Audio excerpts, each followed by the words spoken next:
ओम शांति। आज 18 अप्रैल प्यारे बाप दादा के महावाक्य। बाबा बोले, मीठे बच्चे, आधा कल्प माया ने तुम्हें बहुत हैरान किया है।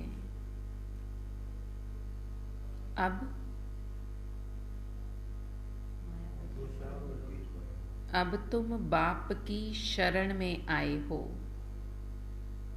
आधा कल्प माया ने तुम्हें बहुत हैरान किया है। अब तुम बाप की शरण में आए हो। तुम्हें बाप से सच्ची प्रीत रख माया जीत जगत जीत बनना है। तुम्हें बाबा से सच्ची प्रीत रखनी है और माया जीत जगत जीत बनना है। आज का प्रश्न है,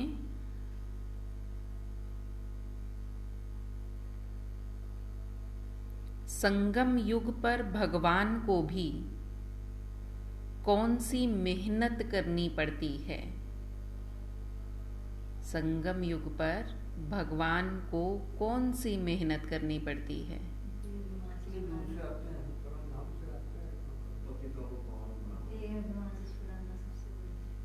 देह अभिमान से छुड़ाना, पावन बनाना, उतनी ऊंचे से ऊंचा धाम से इस कलयुग में आकर हमें पढ़ाना।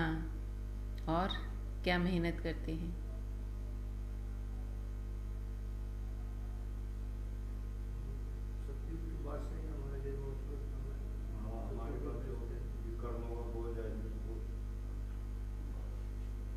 वो खत्म करते हैं और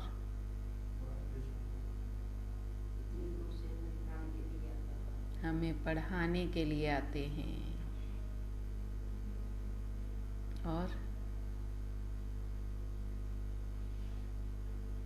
और क्या करते हैं?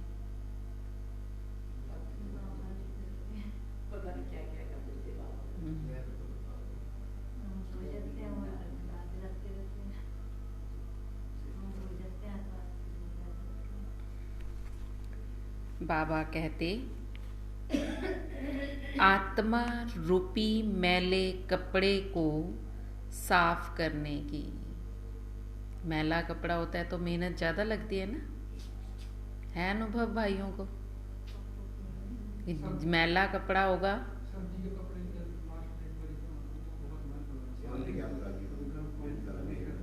तो धोते नहीं, कभी धोने चाहिए।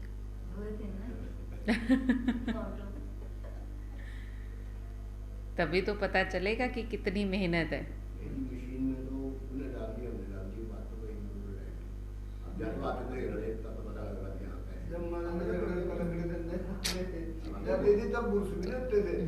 ये जो कपड़े धोने बुरश चल रहा है तो उस टाइम बुरश बात नहीं कोई थे, आप किसी पे पापा लाल मारी सारे लाल हो गए, पापा की पूरी पारे दो है नहीं, दो भाई मिलते रहे, आपका कभी नहीं आया। अब मन की नहर भी है, वो तो प्रभु धोने के लिए आए हैं। तो बाबा भी यही कह रहे हैं, आत्मा रूपी मैले कपड़े को साफ करने की मेहनत। तुम बच्चे बाप के पास आए हो अपने पापों का खाता साफ करने के लिए।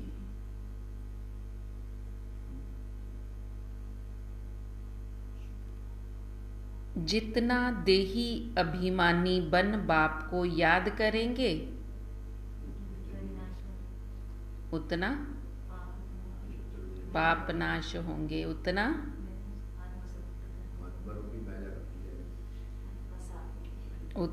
विकर्मा जीत बनते जाएंगे। जितना देही अभिमानी बन बाप को याद करेंगे, उतना विकर्मा जीत बनते जाएंगे। अगर बुद्धि का योग बाप के सिवाय और किसी के संग जोड़ा तो, बाबा ने कल भी कहा था,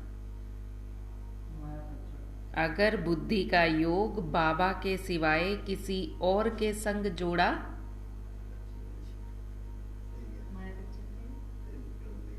भस्मासुर बन जाएंगे। इसलिए श्रीमत पर चलते रहो, भस्मासुर नहीं बनना, श्रीमत पर चलते रहना है। आज का गीत है ओम नमो शिवाय। ओम शांति। तुम बच्चों ने सहारा लिया है बाप का अथवा बाबा की शरण में आए हो। यह कोई लौकिक बाप नहीं है, यह है पारलौकिक बाप। तुमको माया ने आधा कल्प तंग किया है, तुम बच्चे ही जानते हो यह है दुख धाम, आसुरी दुनिया। कल्प कल्प तुम बच्चे बाप के पास आकर शरण लेते हो। तुम शरणागति हो, माया ने महान दुखी बनाया है। तुम्हारी जो भी इज्जत थी वह माया ने बर्बाद कर दी है, यह तुम बच्चे ही जानते हो। जब मनुष्य दुखी होते हैं तो जाकर दूसरों के पास शरण लेते हैं। यहाँ तुम भी आधा कल्प से माया की शरण में थे। जिसकी शरण में अब तुम आए हो वह बैठ आत्माओं को समझाते हैं। दुनिया वाले नहीं जानते हम कब से दुखी बने। हम स्वर्ग के फूल थे, फिर माया आकर कैसे कांटा बनाती है, यह अभी तुम बच्चे ही समझ सकते हो। फिर भी मनुष्य हो ना, जानवर तो नहीं हो। बच्चे कहते हैं तुम मात पिता हम बालक तेरे, तुमरी कृपा से सुख घनेरे। हम आपकी शरण में आए हैं, हमारी रक्षा करो इस माया रावण से।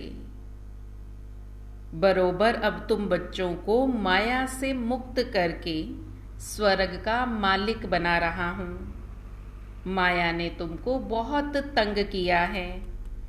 भगवान को भगत याद ही तब करते हैं जब तंग होते हैं। है तो ड्रामा अनुसार, पर याद करेंगे तब ही जब तंग हो जाएंगे।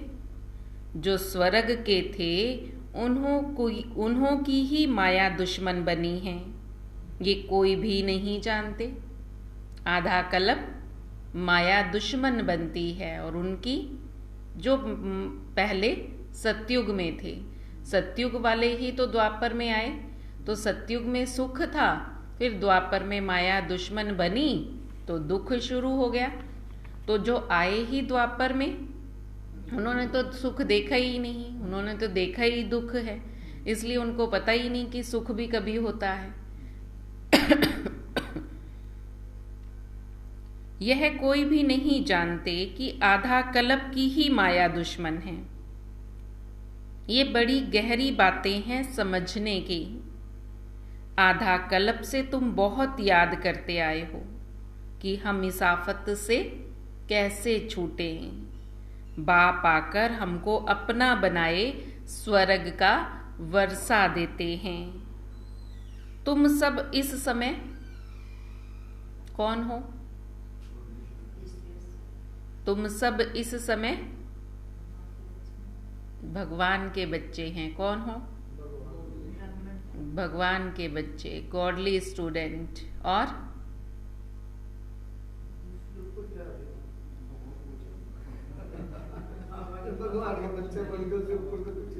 तुम सब इस समय रिफ्यूजी हो।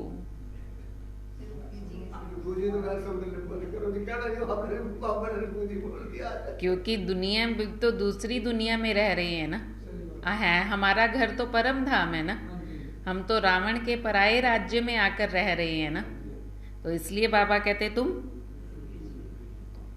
रिफ्यूजी हो। आजकल रिफ्यूजी बहुत होते हैं, जाकर दूसरी जगह एशलम लेते हैं, शरण लेते हैं, उन्हें ही रिफ्यूजी कहा जाता है। अब तुमने शरण ली है बाप के पास, तुम जानते हो बाप ही हमें दुखी से सुखी बनाते हैं। क्यों कहा बाबा ने कि तुम रिफ्यूजी हो? क्योंकि तुम, बाबा ने इसलिए नहीं कहा, बाबा ने इसलिए कहा कि तुमने मेरी शरण ली है। तुम रावण की शरण से निकल आए हो, उसकी दुनिया से निकल कर आए हो, उसके संसार से निकलकर तुमने मेरी शरण ली है। तो जो शरण लेता है दूसरे के पास आकर, उसको ही तो रिफ्यूजी बोलते हैं ना। तो बाबा कहते तुमने शरण किस लिए ली? कि हम उस दुख से छूट सके और सुख में जा सके, इसलिए बाबा से के पास आकर शरण ली है। और बाबा ने हमें शरण दी है सुख में ले जाने के लिए। तुम जानते हो माया ने भारत को बहुत दुखी बना दिया है। भारत में जब भारत स्वर्ग था तो सब सुखी थे, देवी देवताओं का राज्य था। यह यूरोपियन लोग भी जानते हैं कि भारत ही प्राचीन देश है। जब हम लोग नहीं थे तो सिर्फ भारत था। ये तो सब देश वाले जानते हैं कि भारत प्राचीन देश है। जब हम नहीं थे तब सिर्फ भारत ही था। प्राचीन भारत कैसा था? बहुत सुंदर था, स्वर्ग कहलाता था, माला माल था, और दूध घी की नदियां बहती थी। एक धर्म, एक राज्य, एक कुल और एक मत थी। इतना सुंदर राज्य था जिसको स्वर्ग, हेवन, पैराडाइज कहते थे। कितने समय की बात है? 5000 वर्ष की बात है। अभी तो वही भारत कंगाल कोड़ी तुल्य बन गया है। किसने बनाया? माया रावण ने। आधा कल्प से भारत गिरते गिरते अब कोड़ी तुल्य हो गया है। बाबा कहते आधा कल्प से तुमको माया ने हैरान किया है। अब तुम प्रभु का एशलम मांगते हो। भगवान आओ, हमें अपनी शरण में ले लो। हम आप पर बलिहार जाएंगे। भारत को फिर से हीरे जैसा परमपिता परमात्मा ही बनाते हैं। इसलिए भगत भगवान को याद करते हैं, हे ईश्वर हमें अपनी शरण में ले लो। कहते भी हैं, हे ईश्वर हमारी लाज रखो, हमें अपनी शरण में लो, हमारे दुख दूर करो, हमारी लाज रखो। रहम दिल बाप फिर क्या करते हैं? रहम दिल बाप आकर सबको अपनी शरण में लेते हैं।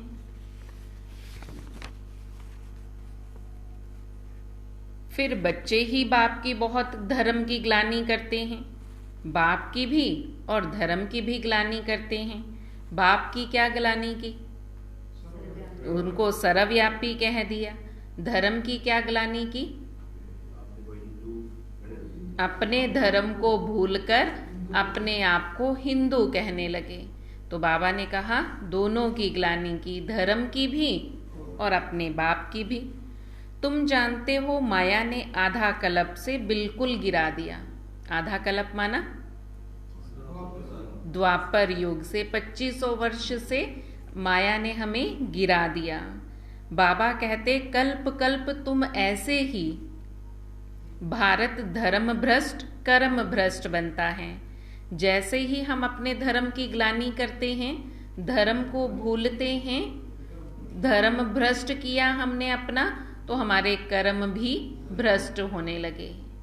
जब धर्म भ्रष्ट हुआ तभी तो कर्म भ्रष्ट हुए। कर्मों के भ्रष्ट होने से ही धर्म भ्रष्ट हुआ। कोई कर्म गलत कर देते हैं ना, कहते थे मेरा तो धर्म ही भ्रष्ट हो गया। काम किया तभी तो धर्म भ्रष्ट हुआ ना। तो हमने भी द्वापर युग से माया के वश में होकर के, रावण के वश में होकर हमने काम किए, और वो काम माया रावण ने हमारे से कैसे कराए? गलत काम, उल्टे काम कराए। तो कर्म भ्रष्ट हुए, जिसके कारण हमारा धर्म भ्रष्ट हो गया। जब तुम्हारा धर्म भ्रष्ट कर्म भ्रष्ट हो जाता है तब मैं आता हूं। जब पूरी तरह से भ्रष्ट हो जाते हैं, भ्रष्टाचार अत्याचार पापाचार की जब अति होती है तब मैं आता हूं। अपने धर्म को तुम जानते ही नहीं, यह भी भावी है। जब धर्म प्रायलोप हो जाए तब तो बाप आकर फिर से स्थापना करें। अब वह धर्म प्रायलोप है, यह तो सब ड्रामा अनुसार होता है। तब ही बाप आकर फिर ब्रह्मा द्वारा स्वर्ग की स्थापना, शंकर द्वारा नरक का विनाश कराते हैं। अभी विनाश का समय है। विनाश काले विपरीत बुद्धि बन पड़ते हैं। तुम्हारी है प्रीत बुद्धि। सर्वशक्तिवान परमपिता परमात्मा की तुमने शरण ली है माया पर जीत पाने के लिए। तुमको सहज राजयोग और ज्ञान मिलता है। बाबा हमें ज्ञान और योग सिखाते हैं, वो भी सहज रीति से। इसलिए बाबा ने कहा मैं तुम बच्चों को सहज राजयोग और ज्ञान सिखाता हूं, जिससे तुम 21 जन्मों के लिए सुखी बन जाते हो। बाबा ऐसा योग सिखाते हैं जिससे 21 जन्मों के लिए। कौन से 21 जन्म? सतयुग और त्रेता के तो 20 हुए, फिर 21 क्यों बाबा बोलते हैं? सबसे पहले ये जिस जन्म में है हमारा ये सुखी बनता है, इसलिए बाबा ने कहा तुम 21 जन्मों के लिए सुखी बनते हो। बाप बैठ ब्रह्मा मुख द्वारा शिक्षा देते हैं। बाप को भी तो मुख चाहिए ना, बगैर मुख के तो बोलेंगे कैसे, और बोलेंगे नहीं तो हम समझेंगे कैसे। आज तक हम क्यों नहीं समझ पाए थे भगवान जो बातें कह रहे हैं? क्योंकि आए नहीं थे। अब प्रेरणा से तो कोई कुछ भी समझ ले। अब मुझे प्रेरणा आई, क्या प्रेरणा भगवान ने देनी चाहिए और मैंने क्या ली? वो तो मेरे ऊपर है ना, सही समझी हमने या गलत समझी, और समझाने वाले ने समझाई और हमने उसको क्या समझा, सब कितना समझा।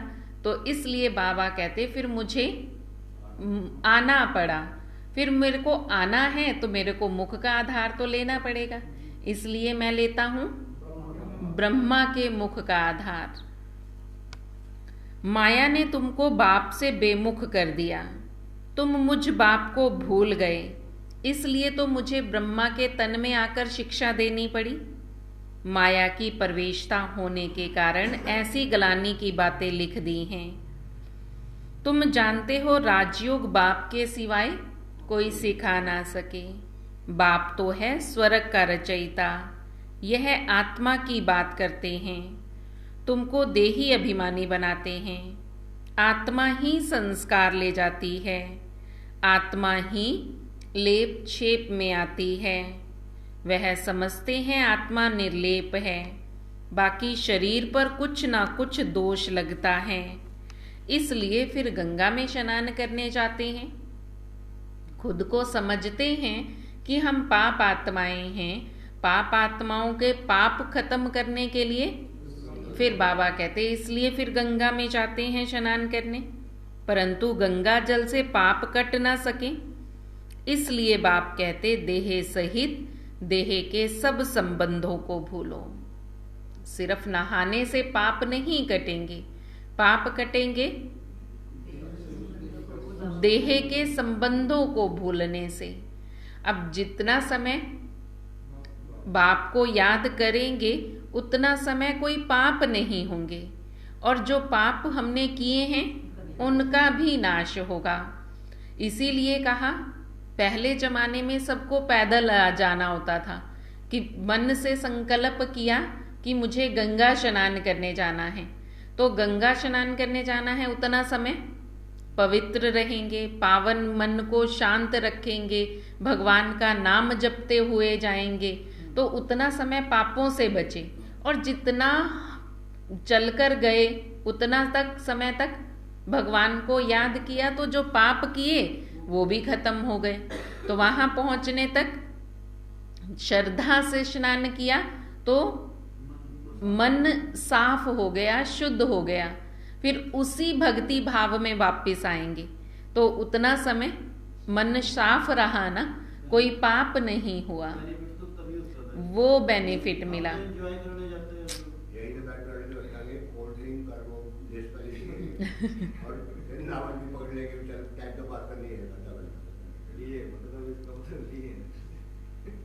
तो इसीलिए बाबा भी यही बातें समझा रहे हैं कि गंगा में स्नान करने से पाप नहीं धुलेंगे, पाप धुलते हैं, पाप खत्म होते हैं याद करने से।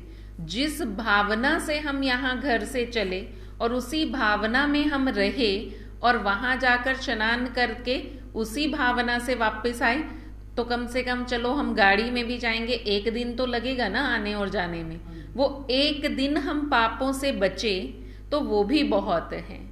तो बाबा कहते बाकी स्नान करने से पाप नहीं धुले, जो आप भक्ति भाव में गए और भक्ति भाव में वापिस आए उससे पाप खत्म हुए हैं, ना कि स्नान करने से।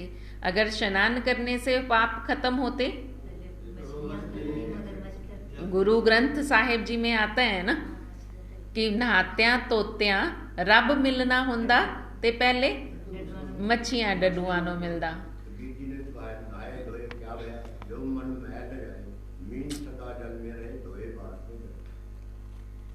तो बाबा भी यही समझा रहे हैं कि गंगा जल से तो पाप कट ना सके, इसलिए बाबा कहते देह सहित अपने शरीर सहित सब कुछ भूलो, अपने को आत्मा निश्चय कर मुझ परम पिता परमात्मा शिव को याद करो।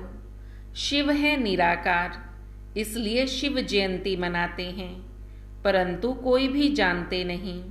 सोमनाथ का मंदिर इतना बड़ा है, परंतु वह कब आए, कैसे आए, क्या आकर किया, कुछ भी नहीं जानते।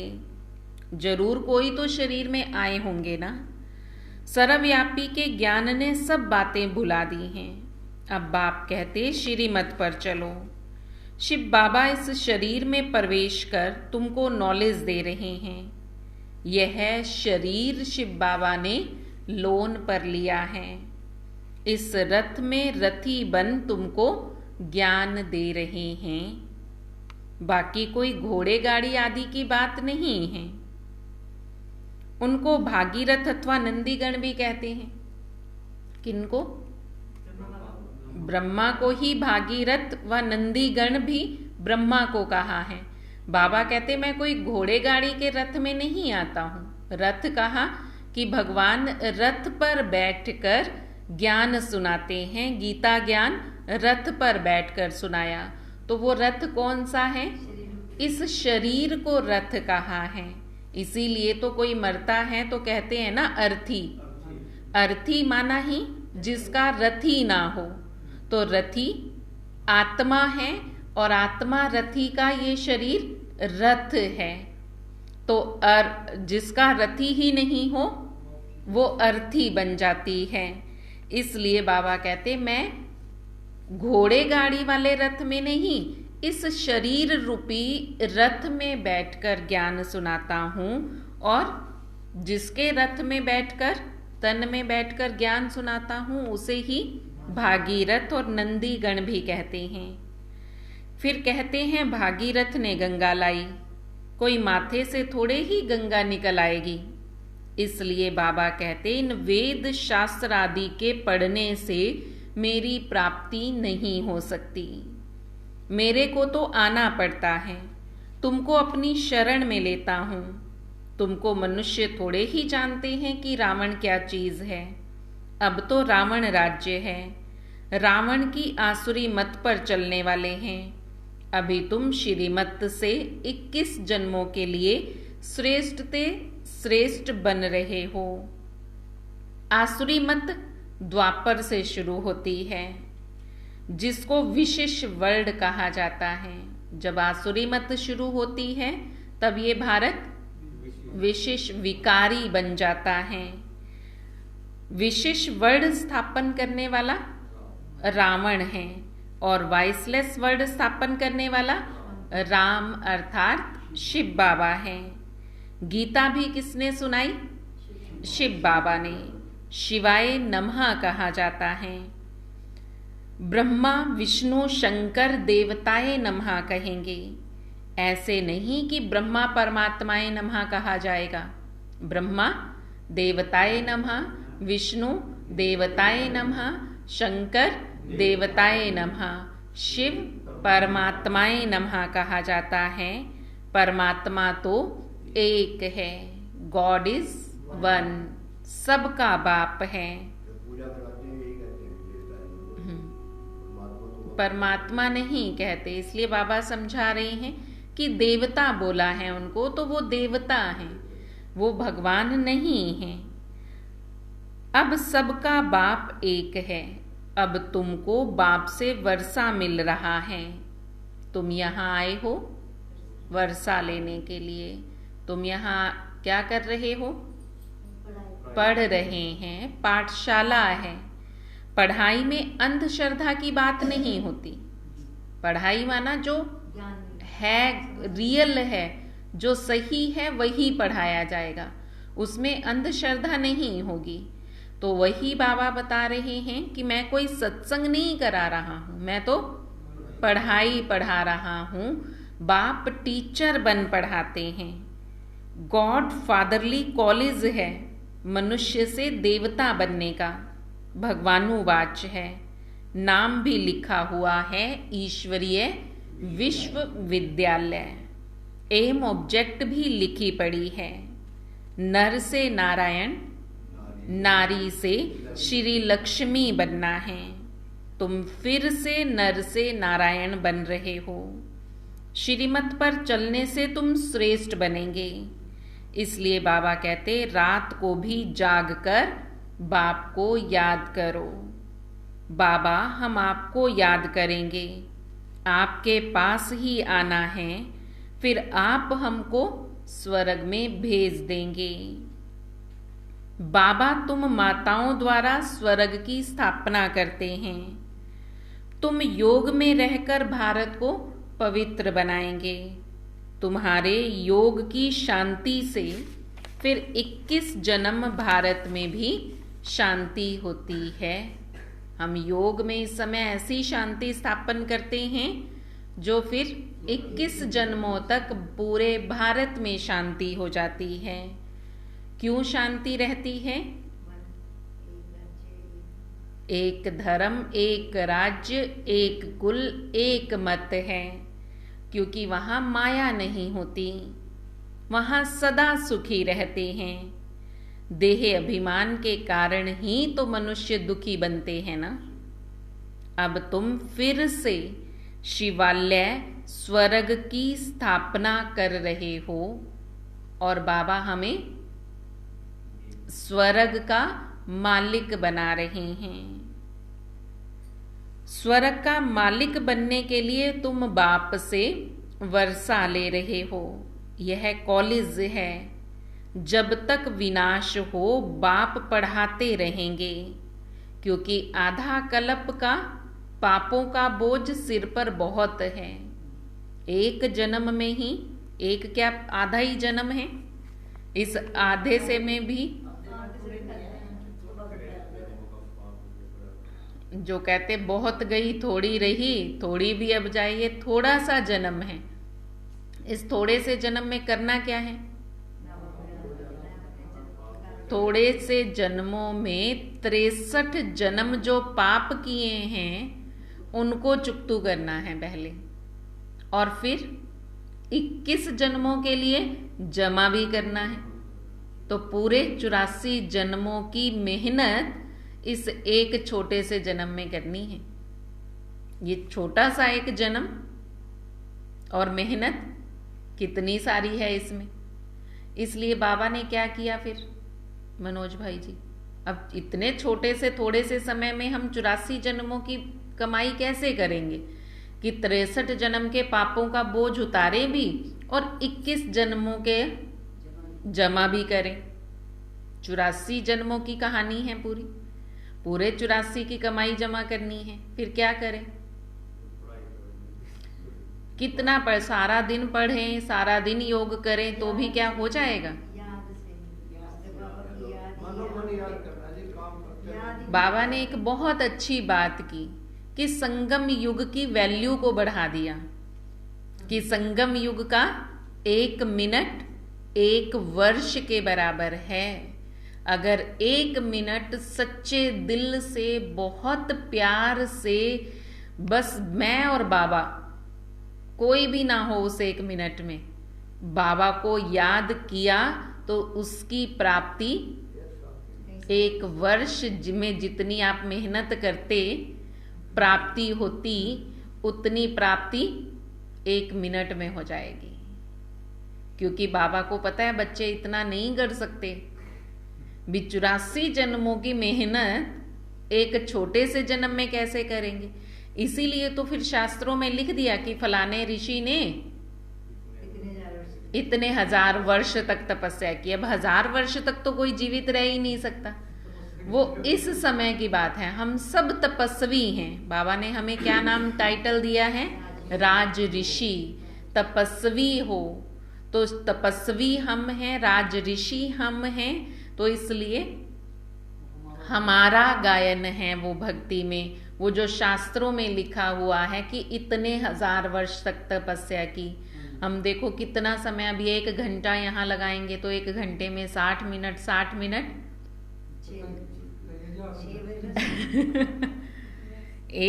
एक मिनट का 1 साल है, तो 60 वर्ष एक ही साथ हमने तपस्या कर ली। और वो भी बाबा के पास पूरा टाइम हम यहीं रहे। अगर उस 60 मिनट में जितने मिनट बाहर बुद्धि जाएगी उतने कट हो जाएंगे। जितनी देर हम यहाँ बैठे हैं बाबा के साथ जुड़े हुए हैं वही काउंट होंगे, और वो काउंटिंग करना बाबा का ही काम है। हम नहीं वो काउंटिंग कर सकते, क्योंकि हमें पता ही नहीं कब हमारा मन बाहर चला जाता है, कब यहाँ आके बैठ जाता है, हम कब खींच करके लाते हैं। फिर वो जैसे छोटे बच्चे को कोई लेकर आए, वो अपने पास आकर के बिठा ले, थोड़ी देर के बाद देखा कि बच्चा तो है ही नहीं, फिर बाहर ढूंढने भागेंगे, फिर लाकर अपने पास बिठाएंगे। तो वही हमारा मन भी करता है। हमने मन को लाकर अपने पास बिठाया, थोड़ी देर तो बैठा, थोड़ी देर के बाद पता चला वो फिर बाहर घूमने चला गया।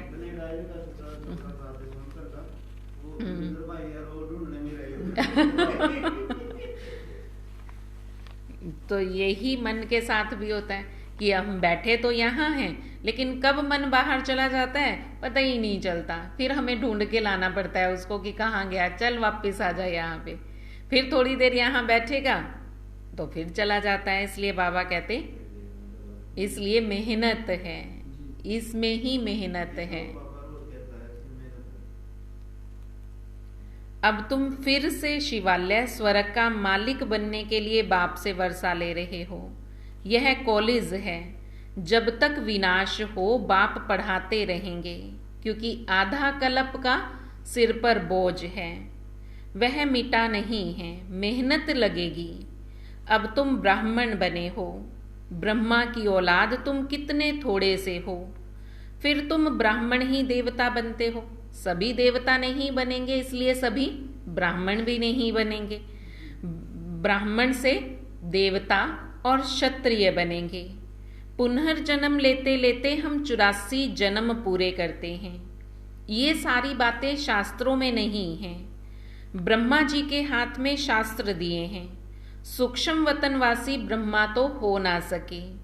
नाम है प्रजापिता ब्रह्मा, जिसको एडम और आदम भी कहते हैं।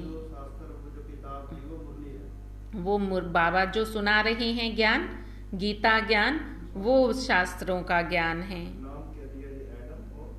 आदम, एडम, ईव तो सरस्वती को कहा है। एडम और आदम, ये इन अलग अलग भाषाओं में ब्रह्मा को ये नाम दिए हैं। कई कहते कि एडम पहले आया तो उन्होंने सृष्टि को रचा, कोई कहते आदम आया तो उसने सृष्टि को रचा। हिंदुओं में कह दिया हाँ हाँ हाँ, आदम को ही कहते हैं। वही इस सृष्टि रूपी वृक्ष का हेड है। सो तुम जानते हो, हम रुद्रमाला के दाने हैं। हम आत्माएं वहां से आती हैं। हमारा निवास स्थान परम धाम है। हर एक आत्मा को 84 जन्मों का अविनाशी पार्ट मिला हुआ है। ये सब बातें तो पतित मनुष्य समझा ना सकें। पतित से पावन तो बाप ही बनाएंगे। वही सब पर दया करने वाला है, और कोई सारी दुनिया पर दया करने वाला लीडर बन नहीं सकता। बाबा को बच्चों पर तरस पड़ता है, तब ही तो बच्चों के लिए आता हूँ। जब तुम बहुत दुखी बन पड़ते हो तब मैं आता हूँ। तुम बच्चे अपने तन मन धन से भारत को स्वर्ग बनाते हो। जैसे गांधी ने फॉरेनर्स से राज्य हाथ में लिया, परंतु वह राज्य तो मृग तृष्णा के समान है। अभी माया भी फॉरेनर है।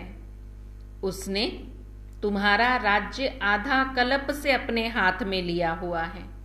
अब बाप आकर तुम्हारा राज्य माया से छुड़वाते हैं।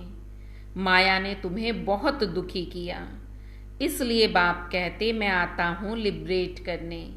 जैसे आज़ादी की लड़ाइयों में दिखाया है ना कि कितनी सारी लड़ाइयाँ लगी फॉरेनर्स से राज्य लेने के लिए, कितना लड़ाई करनी पड़ी, तब कहीं जाकर राज्य मिला। और उन्होंने दुखी भी बहुत किया, बहुत सताया। तो बाबा कहते ऐसे ही माया भी फॉरेनर है। उसने भी तुम्हारा राज्य तुम्हारे से छीन लिया, तुम्हें दुखी किया, और अब मैं आया हूँ तुम्हें आज़ादी, माया से आज़ादी दिलाने, तुम्हें लिबरेट करने। अब श्रीमत पर चलो, नहीं तो अब श्रीमत पर चलो, नहीं तो माया एकदम कच्चा खा जाएगी। उसको पकाने की भी जरूरत नहीं है, एकदम कच्चा खा जाएगी। श्रीमत पर चल, श्रेष्ठ बनो। तुम हो शिव शक्ति पांडव सेना। तुम्हारा ही यादगार ये दिलवाड़ा मंदिर है। प्रैक्टिकल में दिलवाड़ा मंदिर है एक्यूरेट। राजयोग से तो स्वर्ग के मालिक बनते हैं। भारत स्वर्ग था ना, अब तुम परमपिता परमात्मा की शरण में आए हो, बाप से बेहद का वर्षा लेने के लिए। 21 पीढ़ी देवी देवताओं का राज्य चलता है, तुम आते हो स्वर्ग का मालिक बनने। माया ने भस्मासुर बना दिया है, बाप आकर ज्ञान अमृत की वर्षा करते हैं, बाप की शरण भी लेते हैं, फिर माया ट्रेटर बना देती है। फिर अबलाओं पर कितने अत्याचार होते हैं। बाप आकर तुम्हारे लिए नई राजधानी स्थापन कर रहे हैं, जिसमें फिर तुम सदा सुखी रहते हो। सतयुग में तुम महाराजा महारानी थे, अभी तो कोई का राज्य नहीं है, अभी तो प्रजा का प्रजा पर राज्य है। इसको कहा जाता है अधर्म। माया अधर्म का राज्य स्थापन करती है, बाप फिर आकर धर्म का राज्य स्थापन करते हैं। अभी तो नो रिलीजन, कहते हैं हम धर्म को नहीं मानते, इसलिए माइट भी नहीं है। यह भी अल्पकाल का स्वराज्य है, आपस में लड़ झगड़ कर खत्म हो जाएंगे। तुमको बाबा आकर अमरपुरी का मालिक बनाते हैं। बाप आत्माओं से बात करते हैं, बच्चे तुमको देही अभिमानी बनना है। जितना बाबा के साथ योग लगाएंगे, उतना तुम्हारे विकर्म विनाश होंगे, तुम विकर्मा जीत बनेंगे। जो बाप स्वर्ग का मालिक बनाते हैं, उनको कभी भी फारकती नहीं देनी चाहिए। फारकती मतलब छोड़ना नहीं है, तलाक नहीं देना। बाबा के बच्चे बने हो स्वर्ग में जाने के लिए, तो स्वर्ग का वर्षा तभी मिलेगा जब बाबा के बनकर रहोगे। अगर छोड़ दिया तो बाबा कहते तलाक दे दिया तो फिर थोड़ी प्रॉपर्टी मिलेगी, तलाक ही दे दिया तो उसकी प्रॉपर्टी थोड़ी मिलेगी। अगर बने रहेंगे तभी मिलेगी। जितना बाप के साथ योग लगाएंगे, उतना विकर्मों का बोझा उतरेगा। बुद्धि का योग और सब संग तोड़ एक बाप से जोड़ना है। बाकी जो भी रिश्तेदार संबंधी देहधारी हैं, बाबा कहते हैं उनसे बुद्धि का योग तोड़ना है, उनसे नहीं तोड़ना। उनके साथ तो जो रिश्तेदारी है वो तो निभानी ही है, लेकिन याद उनको नहीं करना, याद एक बाबा को करना है। अगर बुद्धि का योग किसी और के संग जोड़ा तो भस्मासुर बन जाएंगे। अब तुम बैठे हो अपने कर्मों का खाता साफ करने के लिए। पापों का बोझ बहुत है। बाबा कहते मैं आकर अजामिल जैसे पापियों का भी उद्धार करता हूँ। बाप ज्ञान अमृत से कितना शुद्ध बनाते हैं, फिर भी श्रीमत पर चलते चलते आश्चर्यवत भगंती हो जाते हैं। भगंती नहीं होना, बाबा कहते हैं आश्चर्यवत सुनंती कथंती, और भगंती हो जाते हैं। सुनंती ज्ञान सुना, कथंती दूसरों को भी सुनाया, और फिर खुद भगंती हो जाते हैं। भगवान आकर मेहनत करते हैं, जो मैला कपड़ा है वो फट पड़ता है, इसलिए अजामिल नाम दिया। जितना मैला कपड़ा होगा अगर उसको जोर से, बाबा कहते धो तो कई कपड़े नाजुक होते हैं, फट जाते हैं, साफ नहीं होंगे लेकिन फट जाएंगे। तो यहाँ पर भी ऐसे हैं, 63 जन्मों की मैल आत्मा पर चढ़ी हुई है। बाबा अगर जोर से सोटी लगा दे फिर छोड़कर ही चले जाते हैं, फट जाते हैं।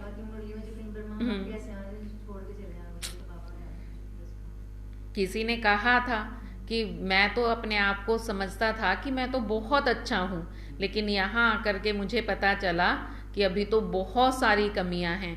कहते जितना बाबा कहते ना उतना नहीं हम कर सकते, हम जितना कर रहे हैं ना उतना ही हमारे से होगा, इसलिए आते ही नहीं। कहते ना बाबा ना बहुत कुछ कहता है करने के लिए, हम इतना कुछ नहीं कर सकते।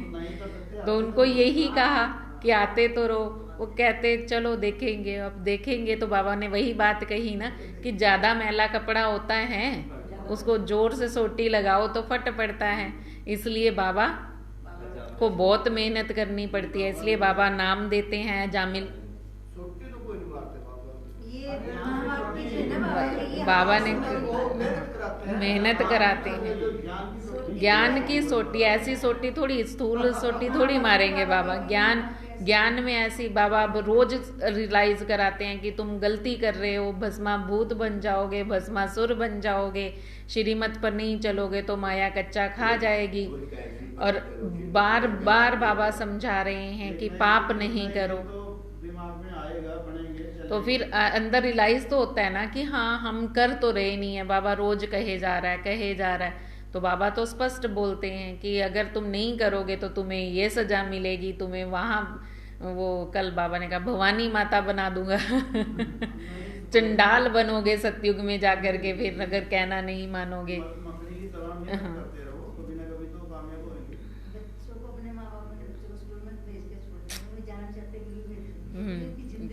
बनेगी। अब ये थोड़ी कि वो रो रहा है तो उसको स्कूल ही नहीं भेजेंगे।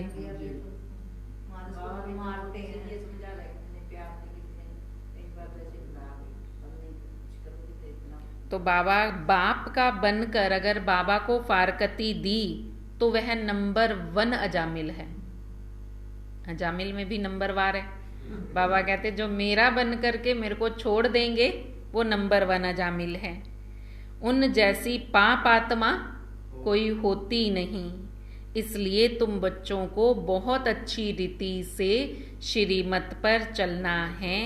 अगर श्रीमत को छोड़ा तो माया खा जाएगी, फिर कल्प कल्पांतर के लिए वर्षा गवा देंगे।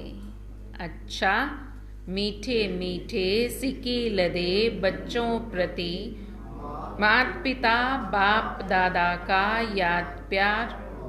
Good morning. रूहानी बाप की रूहानी बच्चों को नमस्ते।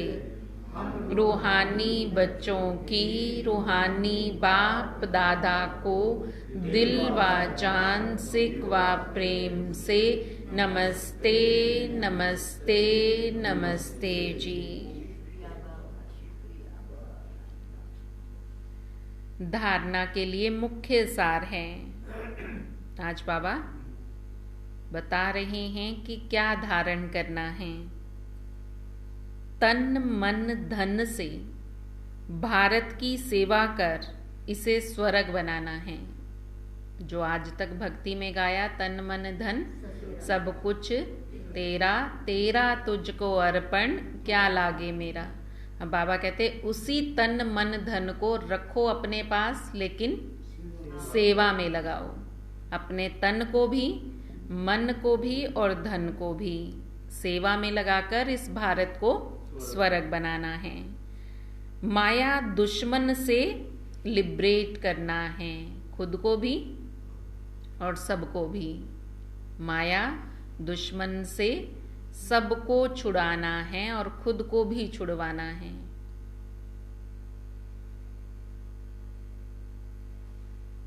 देही अभिमानी बनने के लिए देह सहित सब कुछ भूलना है।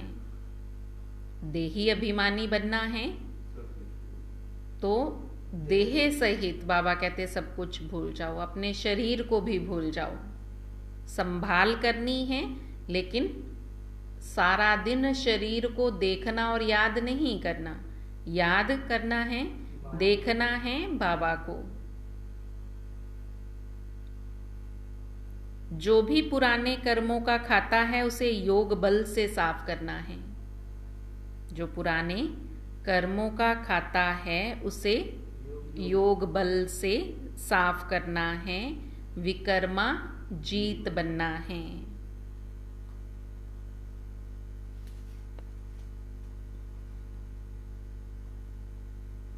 आज का वरदान है, सतगुरु बाबा वरदान दे रहे हैं। एक बाबा शब्द की स्मृति द्वारा कमजोरी शब्द को समाप्त करने वाले सदा समर्थ आत्मा भव।